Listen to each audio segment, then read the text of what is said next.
नमस्कार दोस्तों, मैं राहुल राठौर और आज हम बात करेंगे 11th इंग्लिश हॉर्नबिल के लेसन फर्स्ट की, चैप्टर फर्स्ट की, जिसका नाम है द पोर्ट्रेट ऑफ लेडी।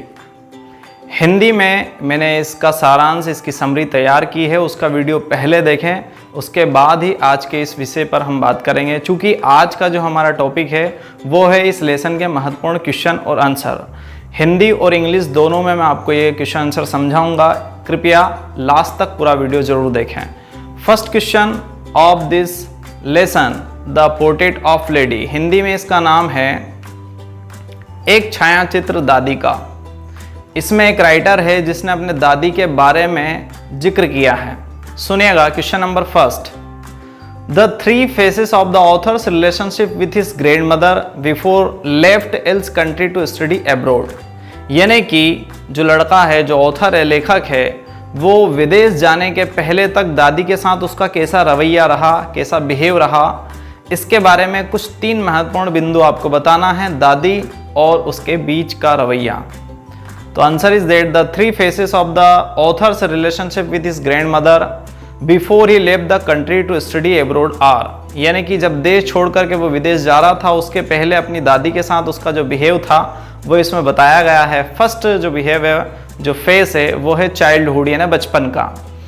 इसमें दे रखा है when he went to the village school and the grandmother help him to get ready and went to school with him. यानी जब वो छोटा बच्चा था, जब वो स्कूल जाता था, उस समय दादी उसे रोज तैयार करती थी स्कूल ले जाने के लिए। सेकेंड फेज जो है वो है बॉयहुड यानी कि बचपने का। When he went to the city school, जब वो सिटी के एक स्कूल में एडमिशन उसका हो जाता है इन ए बस, तो वो स्कूल से बस से स्कूल जाता है, तो दादी उसे बस तक छोड़ने जाती है। He shared a room with grandmother, दादी के साथ एक कमरे में रहता है। But she could no longer help him in his studies, लेकिन दादी और उनके बीच में, दोनों के बीच तालमेल नहीं रहता है पढ़ाई के प्रति।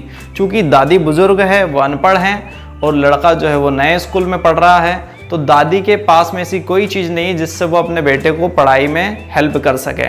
थर्ड पॉइंट इसमें है, तीसरा जो फेस है वो अर्ली यूथ यानी कि उसके स्टार्टिंग के यंग एज का, जब वो जवान हो जाता है, 16, 17, 18 साल की उम्र का। When he went to the university, तो वो यूनिवर्सिटी पढ़ने के लिए जाता है। And was given a room of his own, अब लड़के के पास खुद का एक रूम होता है।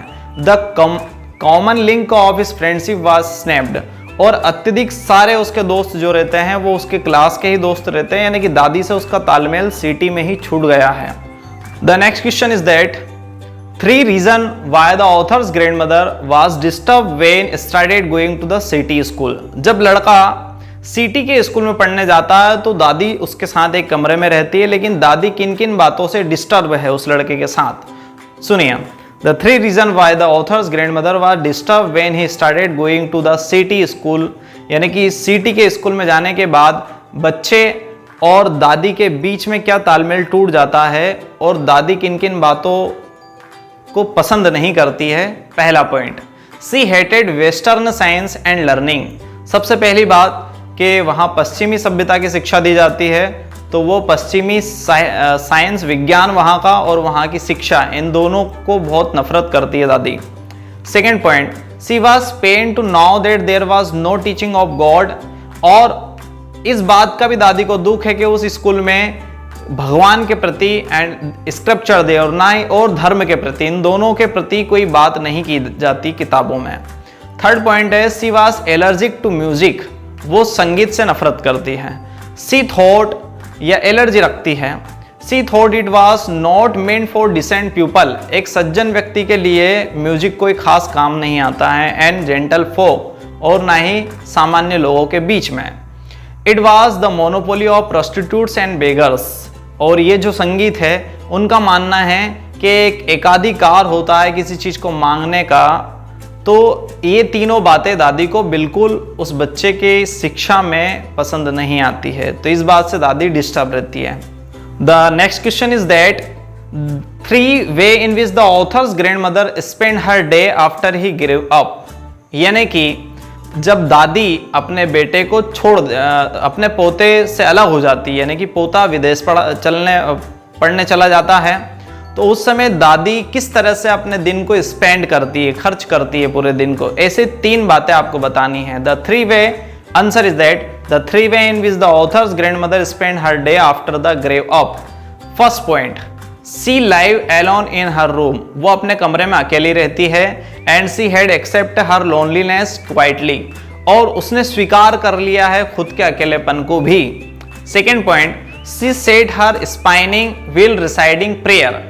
दूसरा, वो स्पाइनिंग का मतलब होता है एक चरखा होता है जिसमें धागे बनते हैं, तो वो स्पाइनिंग का काम करती हैं व्हील रिसाइडिंग प्रेयर्स, और साथ में प्रार्थना करती रहती है, प्रार्थनाओं को पढ़ती रहती है, गुनगुनाती रहती है। Third point, in the afternoon, दोपहर के बाद, she would feed the sparrow for half an hour. Sparrow यानी गोरैया, जो बाहर पक्षी है, गोरैया है, उनको फीड यानी कि कुछ दाने चुगाने का काम करती है बाहर ग्राउंड में जाकर के। तो ये 3 बातें दादी बच्चे से बिछड़ने के बाद जो अपने दिन को खर्च करती है, वो 3 बातें इसमें बताई गई है। The question is that the odd way in which the author's grandmother behave just before she died, यानी कुछ ऐसी अलग बातें जो दादी में दिखाई देती है बिफोर जस्ट सी डिड, जब वो मरने वाली होती है। मरने के तुरंत पहले उनका क्या बिहेव होता है, ये आपको बताना है। The answer is that just before her death, यानी मरने के जस्ट पहले, the author's grandmother refuse to talk to them, किसी से भी बात करने को तैयार नहीं रहती है। Since she had omitted to prayer the previous night, और पिछली रात को while she was singing song of home coming and beating the drums, जब उसका बेटा, जब आप इस लेसन की समरी समझेंगे तो वहां आपको क्लियर हो जाएगा कि बेटा कब कैसे वापस रिटर्न आता है। तो इसमें बताया गया है she had omitted to the prayer the previous night while she was singing song of home coming and beating the drums, यानी उसका बेटा जब विदेश से आ जाता है 5 साल बाद और दादी से मिलता है, तो दादी बड़ी खुश होती है और रात्रि को खूब ढोल ढमाके बजाती है और गाती है। She was not going to waste any more time, बिल्कुल भी समय बर्बाद नहीं करती। सी इग्नोर देयर प्रोटेस्ट, और इस बात को भी इग्नोर करती है कि वो किसी की मदद चाहे। सी ले peacefully in bed praying and telling bits, और पीसफुली यानी कि शांति प्रिय ढंग से अपने बिस्तर पर लेटी रहती है और भगवान की प्रार्थना करती रहती है। The next question is that the way in which the sparrow express their sorrow when the grandmother dead, author's grandmother dead, यानी कि आपको स्पेरो की कुछ ऐसी महत्वपूर्ण बातें बताना जिसमें पता चले कि उन्हें, उन गोरैयाओं को कितना दुख था दादी के मरने का। जिन गोरैया को दादी दाना डालती थी, उन गोरैया को कितना दुख था, उन्होंने कैसे प्रकट किया। Answer is that thousand of sparrows, यानी कि हजारों की संख्या में sparrows sat silently surrounding the dead body of the author's grandmother, लेखक की दादी जो मर चुकी है उनके डेड बॉडी के चारों तरफ हजारों की संख्या में स्पेरो इकट्ठी हुई है। The author's mother threw some crumbs of bread to them, कुछ रोटी के टुकड़े और कुछ दाने लेखक की मम्मी वहां डालती है कि ये गोरैया कुछ खाने आई हो शायद।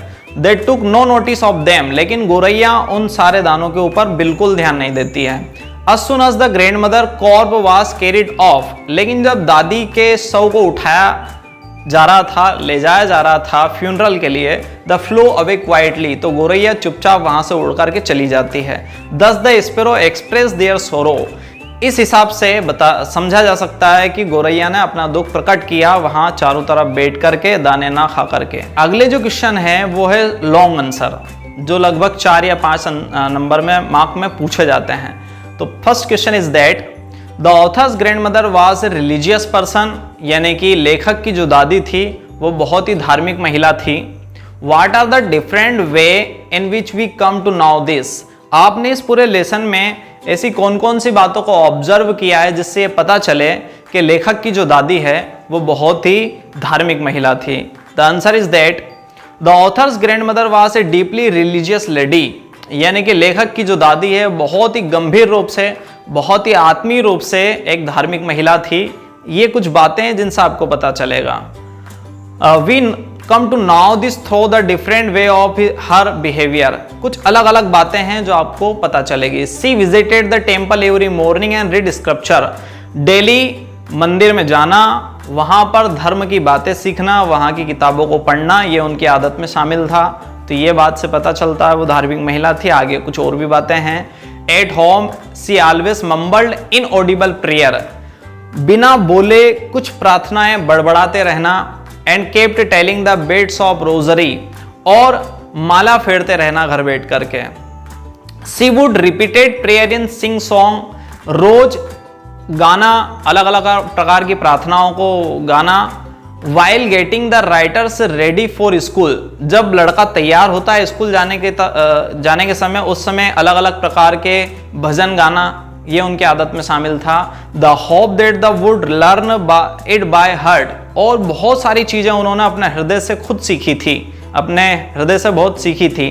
सी didn't like English school as there was no teaching of God and scripture, और साथ में एक बात से नफरत करती थी कि इंग्लिश स्कूल में भगवान के प्रति और धर्म के प्रति कोई बात सिखाई नहीं जाती है। अगला, even while spinning at her spinning, और रोज दिन में धागे बनाने का, चरखा चलाने का काम उनका होता था। Will see would residing prayer, और साथ में प्रार्थना करते हुए, कुछ बड़बड़ाते रहते हुए उनको स्पाइनिंग को वो किया करती थी। Perhaps it was only once that she forget to say her prayer, कभी भी ऐसा क्षण नहीं रहता था जब वो अपनी प्रार्थना भूल जाती थी, यानी कि हर समय प्रार्थना करती रहती थी। It was on the evening prior to her death when she felt over excited while celebrating the arrival of grandson with song and beating the drum, यानी कि अपना पोता जब सिटी से कॉलेज पढ़ करके वापस गांव आ रहा था, उस समय भी वो बड़ी खुश थी और उन्होंने धार्मिक रूप से गीत गाए और ड्रम बजाए, इससे भी प्रतीत होता है। She continue praying and telling beads of rosary till her last breath, अंतिम सांस तक वो भगवान का नाम लेती रही, अपनी जो जप माला थी उससे लगातार प्रार्थना करती रही। The next question is that describe the changing relationship between the author's and his grand mother, यानी कि आपको अंतर बताना है कि बेटे और दादी के बीच में क्या रिलेशनशिप में क्या अंतर आया, कैसे कैसे दोनों अलग अलग अपने पाथ पर अपने रास्ते पर चले गए। Did their feelings for each other change, किस तरह से उनकी फीलिंग्स चेंज हुई ये आपको बताना है। The answer is that during his boyhood, बचपन के दिनों में the author's was completely depend on his grand mother, यानी कि वो पूर्ण रूप से दादी के ऊपर डिपेंड था। सी was A part of his life, और यही उनके जीवन का हिस्सा था। The turning point in their friendship, लेकिन टर्निंग पॉइंट तब आया जब उसके जीवन में, उस लड़के के जीवन में फ्रेंडशिप आई, दोस्ती आई। Came when they went to the city, जब वो सिटी के स्कूल में पढ़ने जाने लगा। She could no longer accompany him to school as he went there by bus, वो अब अपने स्कूल की बस में और स्कूल में ही अपने दोस्तों को समय देने लगा। दे shared the same room but she could not help him in study, एक ही रूम में दादी के साथ रहता था, लेकिन किसी भी तरह से दादी से कोई उसका ज्यादा वार्तालाप नहीं होता था पढ़ाई के प्रति। She would ask him what the teachers had thought, और अक्सर वो बेटे से पोते से पूछती रहती थी दादी कि बेटा टीचरों के बारे में कुछ बताओ। She did not believe in this things that were thought at school, और स्कूलों में जो चीजें चलती रहती थी जब बेटा बताता था तो दादी को ये बातें वहां स्कूल की पसंद नहीं हुआ करती थी। She was distressed that there was no teaching about God and scripture, इस बात से भी नफरत करती थी, इस बात को से भी बुरा लगता था कि स्कूल के अंदर किसी भी भगवान का या धर्म का जिक्र नहीं होता है। She felt often that music was also being thought, और कई बार ये सोचती रहती थी कि म्यूजिक बेटा क्यों सुनता है जबकि म्यूजिक अच्छे लोगों की पसंद नहीं होती है। ये उस जमाने में सोच थी। सी एक्सप्रेस हर डिसअप्रूवल साइलेंटली, वो चुपचाप रह करके डिसअप्रूवल कर देती थी, असहमति प्रदान कर देती थी कि मुझे म्यूजिक पसंद नहीं है। After this she rarely talk to him, कई बार तो ऐसा रहता था कि बात तक नहीं होती थी। When he went to university, अब तो फिर वो यूनिवर्सिटी भी चला गया। He was given a room of his own, अब उसका खुद का रूम रहने लगा, अकेला रहने लगा। The common link of friendship was snapped, और बहुत सारे दोस्तों के बीच शामिल हो गया, यानी कि दादी से उसका धीरे धीरे करके बिहेव अलग होता गया। However, their feelings for each other did not change, उनके बीच की फीलिंग्स चेंज नहीं हुई थी, दोनों का प्रेम बराबर था, लेकिन दोस्त लोग आने के बाद उनके प्रेम में थोड़ा सा डिस्टरबेंस आया।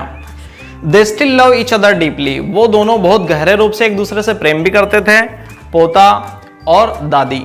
सी went to see the authors off at the railway station, जब पोता विदेश जाने के लिए फॉरेन जा रहा था पढ़ाई के लिए, उस समय रेलवे स्टेशन पर दादी उसे छोड़ने आती। When he was going to abroad for higher study, ऊंची पढ़ाई के लिए जब वो अब्रॉड जा रहा था। सी सो नो इमोशन बट किस हिज फोरहेड साइलेंटली, वो चुपचाप से उस पोते के माथे को चूमती हैं।